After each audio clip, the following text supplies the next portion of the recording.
नमस्कार, मैं हूं निकिता और आप देख रहे हैं सत्यहिंदी.com। चलिए एक नजर डालते हैं अब तक की सुर्खियों पर। केंद्रीय मंत्री चिराग पासवान के बाद अब बसपा प्रमुख मायावती ने भी SC/ST के आरक्षण में क्रीमी लेयर को लेकर सुप्रीम कोर्ट की टिप्पणी पर आपत्ति जताई है। मायावती ने कहा कि सुप्रीम कोर्ट की 7 जजों की बेंच ने 1 अगस्त 2024 को SC और ST के आरक्षण के संबंध में महत्वपूर्ण फैसला सुनाया है। सुप्रीम कोर्ट के इस फैसले में अन्य बातों के अलावा SC और ST के उप वर्गीकरण को मान्यता दी गई है, जिस पर और भी बहुत सी बातें कही गई जिससे हमारी पार्टी सहमत नहीं है। महाराष्ट्र के पूर्व मुख्यमंत्री उद्धव ठाकरे ने केंद्रीय गृह मंत्री अमित शाह पर विवादित टिप्पणी की थी, जिसके बाद उन पर पलटवार करते हुए राज्य के उप मुख्यमंत्री देवेंद्र फडणवीस ने कहा कि उद्धव ठाकरे एक निराश और हताश व्यक्ति हैं और इस निराशा के कारण उनके दिमाग पर बुरा असर हुआ है। अब फडणवीस की इसी टिप्पणी का जवाब देते हुए शिवसेना UBT सांसद संजय राउत ने कहा कि सबको पता है कि किसका मानसिक संतुलन खराब है। उद्धव ठाकरे ने क्या आरोप लगाया? ये लोग महाराष्ट्र में भ्रष्टाचार कर रहे हैं। ये लोग लोकसभा चुनाव हार चुके हैं।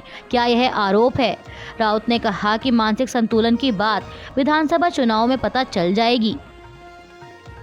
महाराष्ट्र कांग्रेस के अध्यक्ष नाना पटोले ने समाचार एजेंसी ANI से बात करते हुए कहा कि कांग्रेस का एक ही उद्देश्य है कि आज महाराष्ट्र का स्वाभिमान बेचने वाली जो सरकार महाराष्ट्र में है उसे सत्ता से परास्त करना। उन्होंने कहा कि सीट शेयरिंग के मुद्दे पर चर्चा होगी और चर्चा के माध्यम से उसमें रास्ता बनाया जाएगा। महाविकास आघाड़ी गठबंधन सुचारू रूप से सीट शेयरिंग के मुद्दे का हल निकालेगा। इसके साथ ही उन्होंने देवेंद्र फडणवीस के बयान पर कहा कि कौन क्या बोल रहा है उसमें हमें नहीं भटकना है। कांग्रेस की भूमिका स्पष्ट है। कांग्रेस को राज्य के किसानों की हालत को लेकर चिंता है। केंद्र सरकार हो या राज्य सरकार, गलत नीतियों के कारण किसान महाराष्ट्र में आत्महत्या कर रहे हैं। इसीलिए कांग्रेस के लिए जनता के प्रश्न इस तरह के बयानों से ज्यादा महत्वपूर्ण है। दिल्ली की आम आदमी पार्टी सरकार ने दिल्ली नगर निगम में एल्डरमैन को मंत्री परिषद की सहायता और सलाह के बिना नामित करने के उपराज्यपाल के फैसले को सुप्रीम कोर्ट में चुनौती दी थी। अब दिल्ली सरकार की इस याचिका पर सुप्रीम कोर्ट 5 अगस्त को यानी कल सोमवार को अपना फैसला सुनाएगा। बता दें कि मुख्य न्यायाधीश DY Chandrachud, justice PS Narasimha और JB पारदीवाला की बेंच ने पिछले साल 17 मई को इस मामले में अपना फैसला सुरक्षित रख लिया था। केंद्र की मोदी सरकार वक्फ बोर्ड की शक्तियों पर नियंत्रण के लिए संसद में विधेयक पेश करने की योजना बना रही है। मीडिया रिपोर्ट्स के मुताबिक वक्फ बोर्ड की शक्तियों में संशोधन को लेकर कैबिनेट मीटिंग के दौरान चर्चा भी हुई। अब इस पर प्रतिक्रिया देते हुए AIMIM प्रमुख असदुद्दीन ओवैसी ने कहा कि भाजपा शुरू से ही वक्फ बोर्ड और वक्फ संपत्तियों के खिलाफ रही है और RSS का हिंदुत्व एजेंडा है। उन्होंने शुरू से ही वक्फ बोर्ड और संपत्तियों को खत्म करने के प्रयास जारी रखे हैं। हिमाचल प्रदेश में कैबिनेट मंत्री विक्रमादित्य सिंह ने हिमाचल में आई आपदा को लेकर जारी राहत और बचाव कार्य पर कहा कि हम हालात पर नज़र बनाए हुए हैं। प्रभावित जगहों पर भी लगातार नज़र रखी जा रही है। हमारे विभाग की तरफ से जो भी सहयोग दिया जा सकता है वो किया जा रहा है। NDRF, SDRF, Himachal police, home guard, one विभाग, दमकल के अधिकारी काम पर लगे हैं। उन्होंने कहा कि हिमाचल के सांसदों को इस विषय को मजबूती से प्रधानमंत्री मोदी और केंद्रीय गृह मंत्री अमित शाह के समक्ष उठाना चाहिए और हिमाचल को अधिक से अधिक सहयोग और फंड मिले यह प्रयास करना चाहिए। कांग्रेस नेता ने कहा कि हर चीज़ में राजनीति अच्छी नहीं होती, यह समय राजनीति का नहीं है। उन्होंने कहा कि हमारा प्रधानमंत्री मोदी और केंद्रीय गृह मंत्री अमित शाह से यही निवेदन है कि हिमाचल का सहयोग करें। केंद्रीय गृह मंत्री अमित शाह ने आज रविवार को चंडीगढ़ में मनी माजरा जलापूर्ति परियोजना का उद्घाटन किया। इस दौरान वहां लोगों को संबोधित करते हुए उन्होंने दावा किया कि 2029 में भी NDA की सरकार बनने वाली है। गृह मंत्री ने कहा कि NDA सरकार न केवल अपना कार्यकाल पूरा करेगी बल्कि अगला कार्यकाल भी इसी सरकार का होगा। इस दौरान उन्होंने विपक्ष पर भी निशाना साधा। केंद्रीय मंत्री ने कहा कि उन्हें पता नहीं है कि कांग्रेस को 3 चुनावों में जितनी सीटें मिली थी उससे कहीं ज़्यादा सीटें इस चुनाव में लोकसभा चुनाव 2024 में बीजेपी ने जीती हैं। अमित शाह ने कहा कि इंडिया गठबंधन अस्थिरता पैदा करना चाहता है। उन्हें विपक्ष में काम करने का तरीका सीखना होगा। ये लोग बार बार कहते हैं कि यह सरकार चलने वाली नहीं है। मैं उन्हें आश्वस्त करने आया हूं कि ये सरकार अपना कार्यकाल पूरा करने के साथ साथ अगले चुनाव में फिर से सरकार बनाएगी। दिल्ली के स्वास्थ्य मंत्री सौरभ भारद्वाज ने आज एक प्रेस कॉन्फ्रेंस के दौरान बताया कि मैंने डॉक्टरों की कमी के बारे में अप्रैल में एलजी विनय कुमार सक्सेना को एक पत्र लिखा था। विशेषज्ञ डॉक्टरों की भारी कमी है। मैंने फिर से एक पत्र लिखा जिसमें डॉक्टरों को कॉन्ट्रैक्ट के आधार पर भर्ती करने का सुझाव दिया गया, क्योंकि यूपीएससी परीक्षा प्रक्रिया समय लेने वाली है। लेकिन फिर भी उन्होंने डॉक्टरों को कॉन्ट्रैक्ट पर भर्ती करने का कोई आदेश नहीं दिया।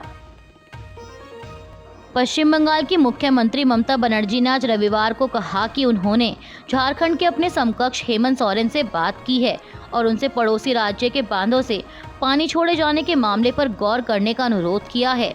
बनर्जी ने दावा किया कि झारखंड से पानी छोड़े जाने के कारण पश्चिम बंगाल में बाढ़ जैसी स्थिति पैदा हो रही है। हालांकि झारखंड और पश्चिम बंगाल में कई जल विद्युत परियोजनाओं का संचालन करने वाले दामोदर घाटी निगम ने कहा कि बारिश में कमी के कारण पानी छोड़े जाने की संभावना कम है। निगम ने यह भी कहा कि उसे अभी तक नदी के निचले इलाकों में बाढ़ का कोई बड़ा खतरा नहीं दिख रहा। भारतीय बैडमिंटन खिलाड़ी लक्ष्य सेन पेरिस ओलंपिक के पुरुष एकल बैडमिंटन के सेमीफाइनल मुकाबले में हार गए हैं। सेमीफाइनल मैच में लक्ष्य सेन का मुकाबला डेनमार्क के विक्टर एक्सेलसेन से था। हालांकि अभी भी लक्ष्य के लिए पदक की उम्मीदें बाकी हैं। लक्ष्य सेन को अब कांस्य पदक के लिए एक और मैच खेलना होगा। बता दें कि डेनमार्क के खिलाड़ी ने सेमीफाइनल मैच में लक्ष्य सेन को 20-22 और 14-21 से पराजित किया। भारतीय हॉकी टीम के सेमीफाइनल में एंट्री करने के बाद खिलाड़ियों को देश भर से बधाई संदेश मिल रहे हैं। इसी कड़ी में भारत के केंद्रीय सड़क एवं परिवहन मंत्री नितिन गडकरी ने कहा कि भारतीय पुरुष हॉकी टीम को उनके दिल को छू लेने वाले शूटआउट जीत के लिए बधाई, जिससे सेमीफाइनल में जगह बनी। गडकरी ने लिखा कि अब आप हॉकी में अपना 13वां ओलंपिक पदक जीतने से सिर्फ एक जीत दूर हैं। अगले मैच के लिए शुभकामनाएं। वहीं केंद्रीय वाणिज्य एवं उद्योग मंत्री पीयूष गोयल ने भी भारतीय टीम को बधाई देते हुए लिखा, अद्भुत जीत, जगते इंडिया। सेमीफाइनल के लिए भारतीय हॉकी टीम को अनंत शुभकामनाएं। यूपी के मुख्यमंत्री योगी आदित्यनाथ ने कहा कि भारतीय हॉकी टीम ने एक बार फिर इतिहास रच दिया है।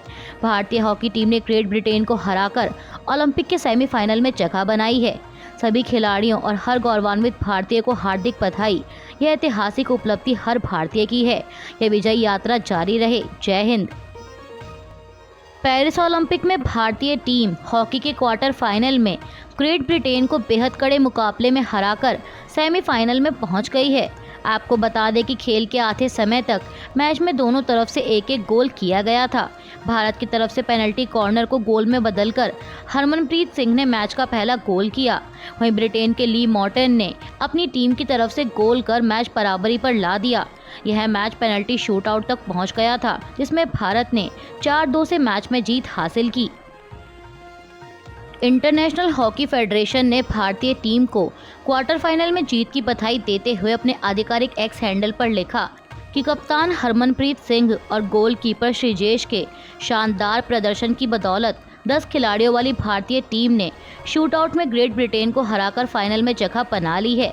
दरअसल आपको बता दें कि इस अहम मैच के दूसरे क्वार्टर की शुरुआत में ही भारतीय खिलाड़ी अमित रोहिदास को रेड कार्ड मिल गया था, जिसके कारण उन्हें मैदान से बाहर जाना पड़ा और ये मैच टीम ने 10 खिलाड़ियों के साथ पूरा किया। वहीं हॉकी इंडिया ने भी भारतीय हॉकी टीम को बधाई देते हुए लिखा, एक फेमस जीत, क्या खेल था, क्या शूटआउट था। राजकुमार पाल ने विजयी पेनल्टी शॉट लगाया। हम सेमीफाइनल में हैं।